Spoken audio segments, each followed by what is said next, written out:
Welcome back to Denver 7. We've been talking about Thanksgiving all day today, and the holidays upon us. And we know, along with eating all the great food, a lot of people spend time with family and friends, and then they end up playing maybe some football. It's supposed to be touch football, but that doesn't always work out that way. And not when it comes to family members being around each other. So joining us in studio right now is Dr. Jason Cannell. He's from Boulder Community Health. He's here to talk more about how to prevent some of these injuries when the family does try to get outside. Yeah. So what should we do to try to minimize these injuries? Because, you know, they're bound to happen. No, absolutely, absolutely.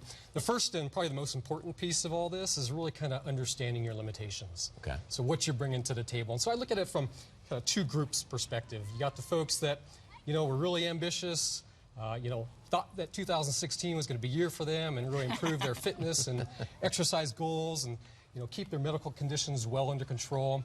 And things just didn't play out. You know, for that population, you know, it may be in your best interest to probably sit this one out. Okay. Maybe, you know, play coach, play referee, possibly even grab some pom-poms and cheer the rest of the family members on. Yeah.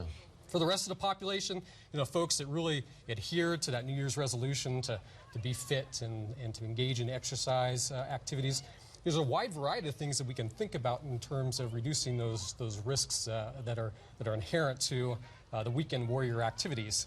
First and foremost, and you kind of already talked about this and touched on it, is the intensity level. So, you know, instead of necessarily putting on that Von Miller jersey, think about maybe your son and daughter's flag football jersey. Do a little two-hand touch, maybe a little flag football, as opposed to really engaging in that intense tackle football game.